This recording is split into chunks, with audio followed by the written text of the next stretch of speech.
She left our house empty and told everyone I'd changed overnight. It happened in the week after our 10th anniversary, and the first thing I lost wasn't the marriage. It was control of the story. We'd been the kind of couple people used as a reference point, not in a glowing way, more like reliable. We worked, paid our bills, hosted the same friends, went to the same two restaurants, did the same weekend loop, laundry, groceries, her yoga class, my run. We didn't post much. We didn't fight in public.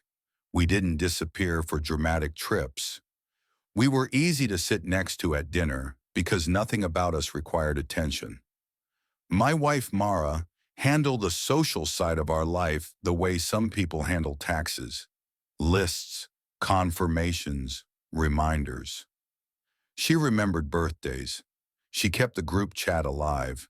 She booked the Airbnb for the annual lake weekend. I like that about her. It made the world feel organized. I handled the quiet maintenance. Car service, health insurance, fixing whatever in the house decided to break. I made coffee every morning without thinking about it. We had patterns you could set a watch to. Around our anniversary, she pushed for a small gathering, not a party, just a few people over on a Saturday. She said she wanted photos. Nothing fancy, she told me, but actual pictures, not just in our phones. I didn't argue. 10 years is a number people expect you to mark, and she was good at that kind of thing. She dug out an old camera from a drawer, one we used years ago before everything turned into phones and cloud storage. She charged it, cleaned the lens, tested it like she was prepping for a job. The Saturday came and went. We had 8 people in the living room, a couple bottles of wine, snacks on the counter. Our friends smiled when asked. Mara held the camera like she was trying to prove something, that we existed and had done this properly. After everyone left, she downloaded the photos onto her laptop at the dining table. I was rinsing glasses when she said, "I'm going to order prints, like actual prints." "Sure," I said. "There's that photo place in the mall," she said. "The one by the bookstore. They do quick pickup." I knew the place. You upload, pay, then you get a text when it's ready. She was the one who placed the order. I didn't watch. It wasn't secretive. I was just in the other room carrying out trash and folding chairs. 2 days later, she told me she'd be late. Some last-minute thing at work. Her tone had that careful brightness she used when she wanted the conversation to be short. I ate alone and cleaned up. I went to bed early. At around 10, she came in quietly, showered, and slid into bed facing away from me. Her hair smelled like her shampoo, but there was something else under it, a sweeter scent that didn't belong to our bathroom. I registered it the way you register a siren outside. It passed. I didn't mention it. The next afternoon while I was at work, Mara texted, "Prints are ready. Can you grab them?" The mall was on my way home. I said yes. I picked up the envelope from the counter. The teenager behind the register asked for the order name, handed it over without eye contact, and went back to her phone. The envelope was plain, thin, and unimportant looking. That's what I remember, how normal it felt in my hand. I didn't open it in the store. I didn't open it in the car. I drove home like I always did, stopped at a light by the gas station, and listened to a sports segment on the radio without really hearing it. At home, Mara wasn't there yet. I put the envelope on the kitchen table next to the mail. I made coffee, even though it was late. It was habit. Then I opened the envelope because there was nothing else to do. The prints were stacked neatly, glossy and warm from the machine. Our friends. The living room. A shot of Mara laughing with her head tipped back. Me in the background looking half asleep. The kind of images you take to prove you had a nice evening. Under the stack was something that didn't fit. A photo booth strip, not a printed photo like the others. A narrow strip of 4 images, the kind you get from a booth after you sit down and the curtain closes. The paper was slightly thicker and matte, like it had already lived somewhere else before being fed into the photo order by accident. In the first frame, Mara was in the booth, turned sideways, smiling at someone off camera. In the second, she was facing forward with a look I didn't see at home much, expectant, almost amused. In the third, a man leaned in. His face was close to hers, his hand on her jaw. In the fourth, they were kissing, her eyes closed, his fingers tucked behind her ear like he belonged there. It wasn't a blurry accident. It wasn't a group shot with a stranger behind them. It wasn't even questionable. It was intimate in the specific way that only happens when two people think they're unobserved. There was a date stamp at the bottom of the strip, small and gray. It wasn't last year or some old memory from before we met. It was 4 weeks earlier, a Thursday. I stood there with the strip between my fingers, and everything else in the kitchen stayed exactly the same. The refrigerator hummed. The coffee maker clicked as it finished. The street outside sounded normal. My chest didn't tighten in a dramatic way. I didn't feel dizzy. I didn't even swear. What I felt was a dull, practical shift, like a load-bearing beam had snapped quietly, and the ceiling simply hadn't fallen yet. I sat down at the table with the strip in front of me. I tried to do the mental thing people do, where they force an alternate explanation into place. Costume party, old photo, someone else, a prank.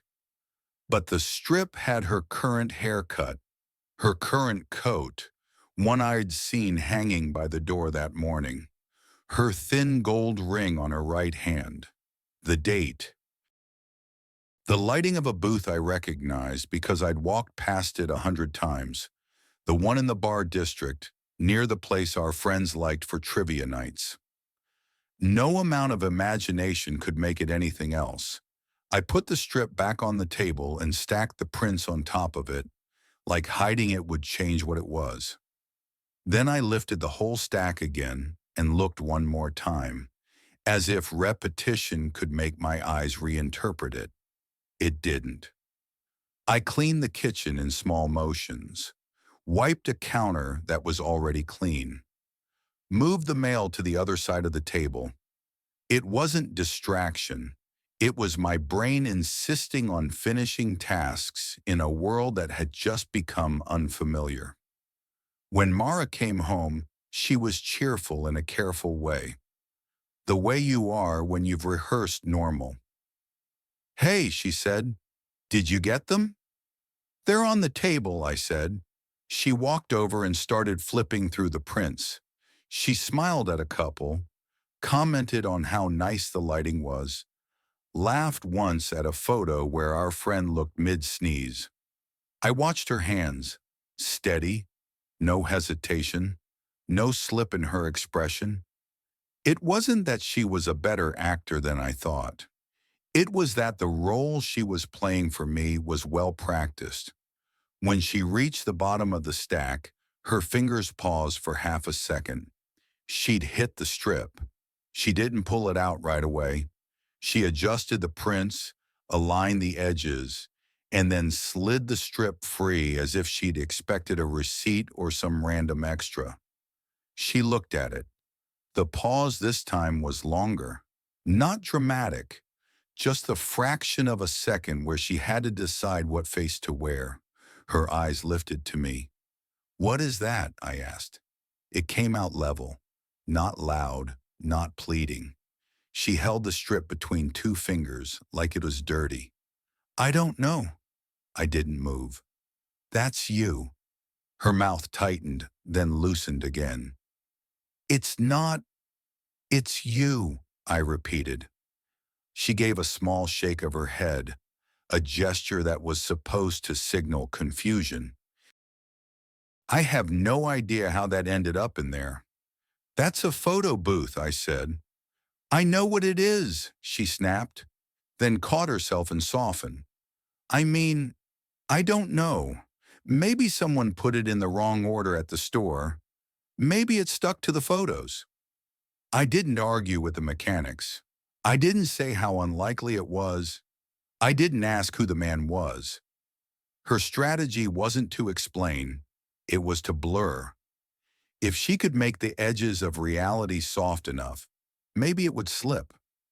I said, "There's a date on it." She glanced down at the strip again, as if seeing it for the first time. That doesn't mean anything. It means it happened, I said. She set the strip on the table and put her palms flat on either side of it, like she was holding down a piece of paper that wanted to fly away. You're really going to do this over a random photo? I looked at her, and what hit me wasn't anger. It was the precision of her choice of words.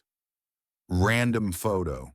Not denial of the kiss, not denial of the man, not outrage at being accused, just minimizing the object itself.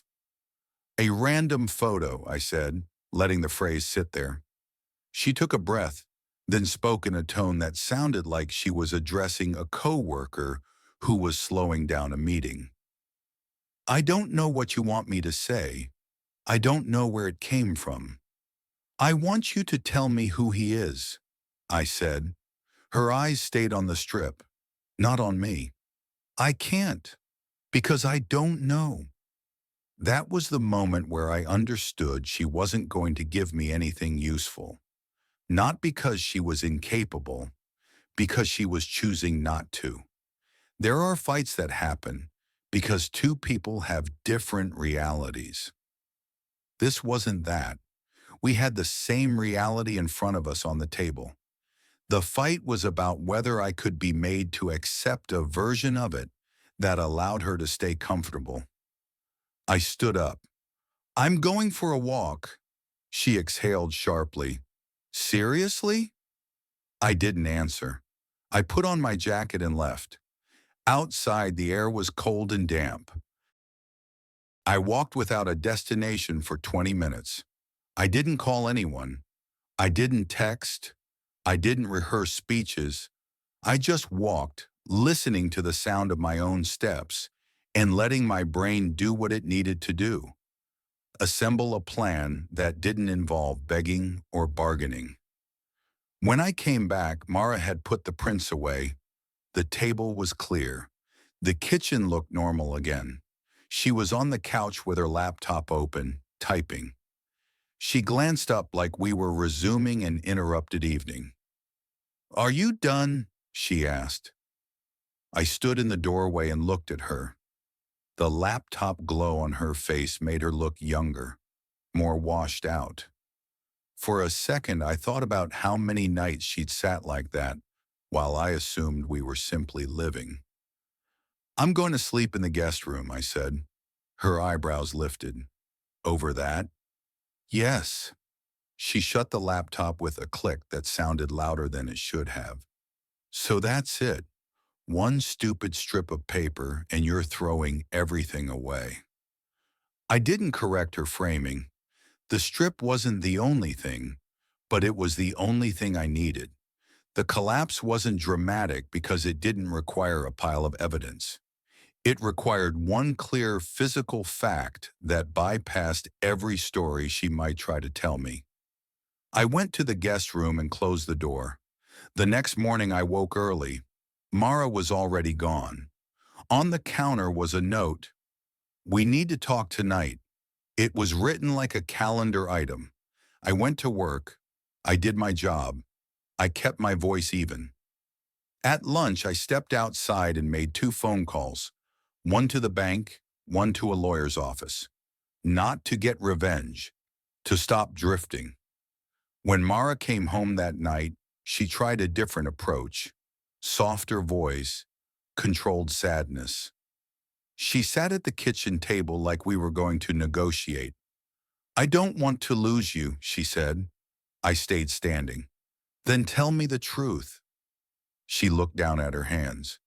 "You're making this into something it's not." I waited. Silence is useful when you're done being pulled. She looked up and her face changed just slightly. Impatience leaked through. "I haven't been happy for a while." It was the oldest line in the book, delivered like she'd earned it. I nodded once. "Okay." She blinked at the lack of argument. "Okay?" "Yes," I said. "You haven't been happy, and you kissed someone else in a photo booth 4 weeks ago. So we're done." Her mouth opened, then closed again. "We can work on this." "No," I said. She pushed her chair back. "You're just going to walk away? After 10 years? I didn't raise my voice. "You already walked away. I'm just acknowledging it." For the first time, she looked genuinely alarmed. Not hurt. Alarmed. Like she'd expected a storm she could manage. Not a door that would close quietly. "Where are you going to go?" she asked. "I'm staying here until the paperwork is filed," I said. "Then I'm leaving." Her eyes narrowed. "You can't just decide that." "I can," I said. "I am." She stared at me for a long moment, then stood and went upstairs. I heard drawers open, a closet door slide, the heavy sound of a suitcase dragged across the floor. She wanted a visible reaction from me. I didn't give her one. The next day I met the lawyer. 2 days after that, I opened a new account for my paycheck and changed my direct deposit. I didn't empty anything. I didn't punish. I separated what was mine from what was about to become a conflict. Mara started telling people we were taking space. Then she said I was cold. Then she said I was unreachable. The words traveled fast through our friends because they fit an easy narrative. Man shuts down. Wife suffers. I didn't correct it. I didn't chase the story around town. I was done with conversations that existed to manage feelings instead of facts. A week later, she left for her sister's place. She took a suitcase and her laptop and a framed photo from our hallway. The house looked like someone had removed a single piece from a display and expected the rest to stay convincing.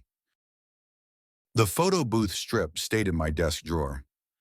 Not as a trophy, as a reminder of what clarity looks like when it's handed to you without effort. On January 29th, I went back to the lawyer's office, signed the divorce filing, and handed it over without saying anything else.